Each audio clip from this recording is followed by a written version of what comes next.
Where is God? Now, this is a topic that'll obviously invite a lot of strong opinions. And I'm not here to argue. I am only here to give my opinion of where God is.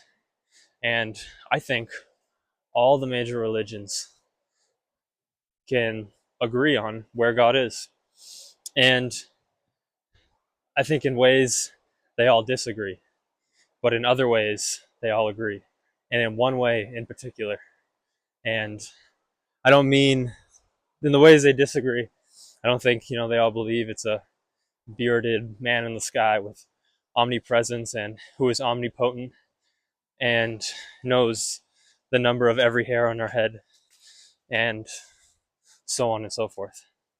But I think they do all agree that in one way or another, it is the still small voice that comes from the heart. Now, in Kings, Elijah says, there's the fire and God is not there. And there's the storm and God is not there. But then there's the still small voice and God is there. And obviously, I think this is a very spiritual thing to believe in as well, that, God is within. God is, God is within. He is not some man in the sky. He is the still small voice that tells you the things you don't want to hear, that tells you things that are hard to bear, that isn't convenient. Because, I think that's another thing that everyone agrees on, that God is virtuous. And what is more virtuous than things that are not convenient? Virtue is not convenient, and virtue is a verb. And the still small voice tells you to act, and it tells you to do things that are not convenient. So what else is that other than virtue? And what else is God other than virtue embodied? Now, all the videos are off the top of my head, so I am not as well versed in the other religions as I am in Christianity, but I did do a little research, and I saw quotes from Islam, from Buddhism, from from mystics, that all kind of said the same thing. The heart is where God is. The voice that comes from within, the light from within. You know, these are all quotes from the major religions and even the major philosophies. You got Stoicism, you got the daimyo. The thing Socrates always listened to was the still small voice. And that is what Socrates thought God was. In my, maybe not, but I feel like that's what Socrates thought God was the daimyo. Because that's what he listened to. He trusted in it. It told him to do things like drink the hemlock, not run away from your punishment. And he listened. And in doing so, we still talk about Socrates to this day. Who knows, if Socrates ran from his fate, maybe we would not think of him in the same light. But he listened to the still small voice, and to this day, he is still spoken of as one of the greatest philosophers.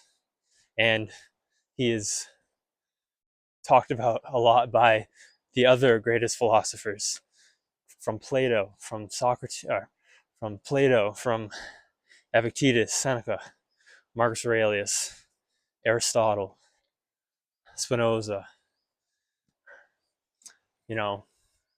Friedrich Nietzsche. I think Nietzsche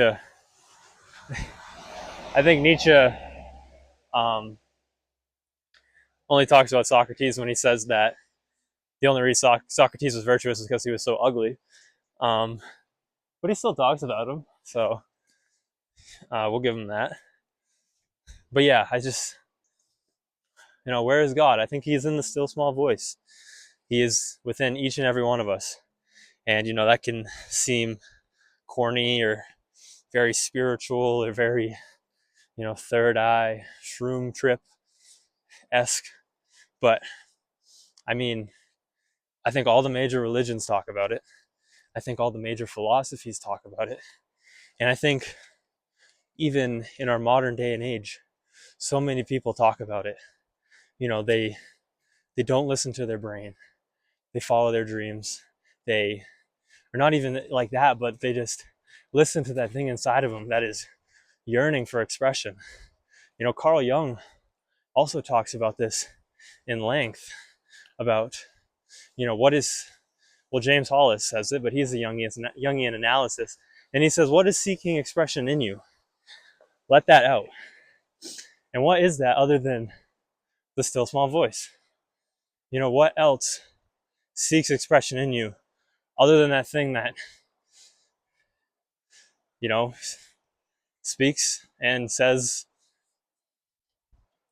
you what to do, even when it's scary, even when it's not convenient, even when it's hard, even when it's, all the things I just said. So I believe that's where God is. And I've always struggled with just picking one religion, because who's to say one is right over the other? But to find one that I think they all agree on, and not even the religions, but the philosophies, they so many of them come to the same conclusion, that there's just something within each and every one of us that seeks expression, that tells us to do things that we don't want to do, that somehow knows what we want before we want it. Even Steve Jobs talks about it, in his commencement speech at Stanford. He talks about how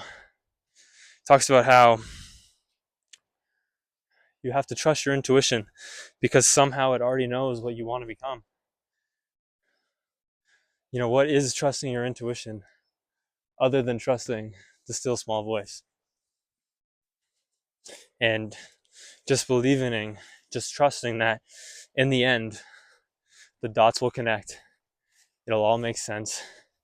And I'll be so glad that you trusted, and so glad that you walked a path true to yourself instead of the path society wanted you to walk, instead of the path that comfort told you to walk.